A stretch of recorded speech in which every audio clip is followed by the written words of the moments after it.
السلام علیکم۔ میرے ہاتھوں میں اس وقت ایسی تحریر ہے جس کو سننے کے بعد بے ساختہ آپ کی آنکھوں سے شکر کے سجدے بہنے لگیں گے، اور یہ واقعہ آپ کو کچھ دیر کے لیے اس دنیا سے نکال کر کسی اور دنیا میں لے جائے گا۔ تحریر کچھ یوں ہے: کل فیقے کمہار کے گھر کے سامنے ایک نئی چمکتی ہوئی گاڑی کھڑی تھی۔ سارے گاؤں میں اس کا چرچا تھا، جانے کون ملنے آیا تھا۔ میں جانتا تھا فیقہ پہلی فرصت میں آ کر مجھے سارا ماجرا ضرور سنائے گا۔ وہی ہوا۔ شام کو ٹھیلے پہ آ کے بیٹھا ہی تھا کہ فیقہ چلایا۔ حال چال پوچھنے کے بعد کہنے لگا، صاحب جی کئی سال پہلے کی بات ہے، آپ کو یاد ہے؟ ماسی نورا ہوتی تھی، وہ جو بھٹی پہ دانے بھونا کرتی تھی، جس کا ایک کو ایک پتر تھا وقار۔ میں نے کہا، ہاں یار، اپنے گاؤں کے لوگوں کو کیسے بھول سکتا ہوں۔ اللہ آپ کا بھلا کرے صاحب جی۔ وقار اور میں 5ویں جماعت میں پڑھتے تھے۔ اسکول میں اکثر وقار کے ٹھڈ میں پیڑ ہوتی تھی۔ صاحب جی ایک نکرے لگا روتا رہتا تھا۔ ماسٹر جی ڈانٹ کر اسے گھر بھیج دیتے تھے کہ جا حکیم کو دکھا اور دوائی لے۔ ایک دن میں ادھی چھٹی کے وقت وقار کے پاس آ بیٹھا۔ میں نے اماں کے ہاتھ کا بنا پراٹھا اور اچار کھولا۔ صاحب جی آج بھی جب کبھی مجھے بھوک لگتی ہے نا، تو سب سے پہلے اماں کے ہاتھ کا بنا پراٹھا یاد آتا ہے۔ سارے پنڈ میں اس پراٹھے کی خوشبو کھونڈ جاتی ہے۔ پتہ نہیں صاحب جی اماں کے ہاتھ میں کیا جادو تھا۔ صاحب جی وقار نے پراٹھے کی طرف دیکھا، نظر پھیر لی۔ اس ایک نظر نے اس کی ٹھڈ پیڑ کے سارے راز کھول دیے۔ میں نے زندگی میں پہلی بار کسی ایک کی آنکھوں میں آندروں کو بھوک سے بلکتے دیکھا۔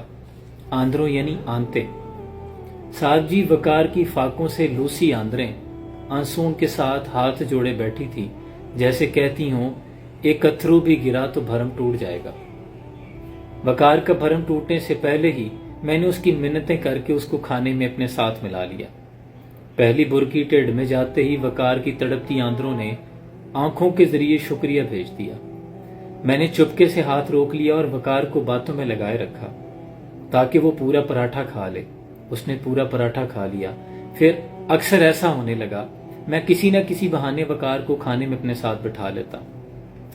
وقار کی بھوکی آندروں کے سامنے میرے پراٹھے کی پکی یاری ہو گئی، اور میری وقار کے ساتھ خورے کس کی یاری زیادہ پکی تھی۔ میں اسکول سے گھر آتے ہی بھوک بھوک کی کھپ مچا دیتا۔ ایک دن اماں نے پوچھ ہی لیا، پتر تجھے 7 پراٹھا بنا کے دیتی ہوں، کھاتا بھی ہے کہ نہیں؟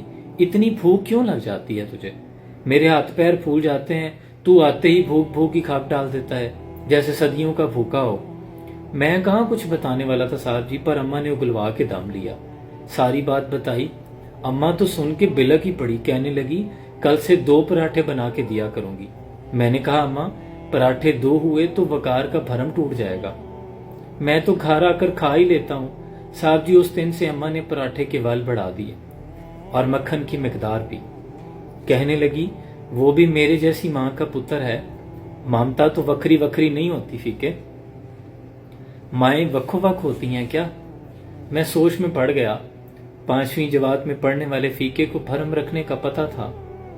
بھرم جو ذات کا مان ہوتا ہے، اگر ایک بار بھرم ٹوٹ جائے تو بندہ بھی ٹوٹ جاتا ہے۔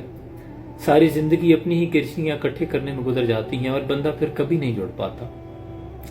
فیقے کو 5ویں جماعت سے ہی بھرم رکھنے آتے تھے، اس سے آگے تو وہ پڑھ ہی نہیں سکا تھا، اور میں پڑھا لکھا اعلیٰ تعلیم یافتہ، مجھے کسی سکول نے بھرم رکھنا سکھایا ہی نہیں تھا۔ صاحب جی اس کے بعد اماں بہانے بہانے سے وقار کے گھر جانے لگی۔ دیکھ نورا ساگ بنایا ہے، چکھ کر بتا بھلا کیسا بنا ہے۔ وقار کی اماں کو پتہ بھی نہ چلتا اور ان کا ایک ڈنگ ٹپ جاتا تھا۔ صاحب جی وقار کو پڑھنے کا بہت شوق تھا۔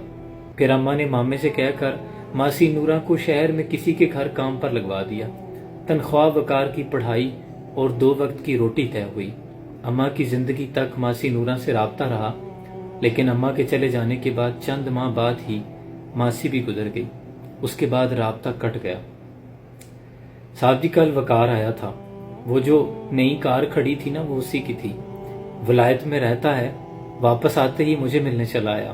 پڑھ لکھ کے بڑا بڑا افسر بن گیا صاحب جی، مجھے لینے آیا تھا، کہہ رہا تھا تیرے سارے کاغذات ریڈی کر کے پاسپورٹ بنوا کے تجھے ساتھ لینے آیا ہوں، اور ادھر میری اماں کے نام پر لنگر کھولنا چاہتا ہے صاحب جی۔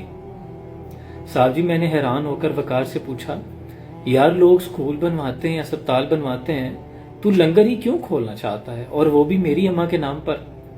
کہنے لگا فیقے